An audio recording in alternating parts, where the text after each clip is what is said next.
எங்கேருந்து ஆரம்பிக்கிறதுனே தெரியலையே, இவ்வளோ இருக்கு. கூல் கூல், எப்படி கூலா இருக்கிறது? நாளைக்கு எக்ஸாம் ஆச்சு. எதுக்கு இப்போ இவ்வளோ ஸ்ட்ரெஸ்? எக்ஸாம் தானே, பார்த்துக்கலாம். Phases of organisational development. 3 question படிச்சாச்சு. ஓகே, ரொம்ப சந்தோஷப்படக்கூடாது. ஹாய் மச்சி, படிச்சிட்டியா? 10 மார்க் 5 மார்க்லாம் ஆல்மோஸ்ட் கவர் பண்ணிட்டேன். இன்னும் 2 மார்க்ஸ் தானா? நான் வெறும் 3 கொஸ்டின் தானே படித்தேன். 10 to 10:30 ஒரு சாப்டர், 10:30 to 11 நைட்டு ஃபுல்லாக படிக்கிறோம். எப்படியாவது பாஸ் ஆகிறோம்.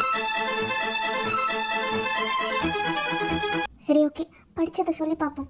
ட்ரேட் யூனியன் இஸ் மறந்து போச்சா? வேகமாக படித்தேன், ஆனால் வேகமாக மறந்துருச்சு. ரொம்ப டயர்டாக இருக்கு.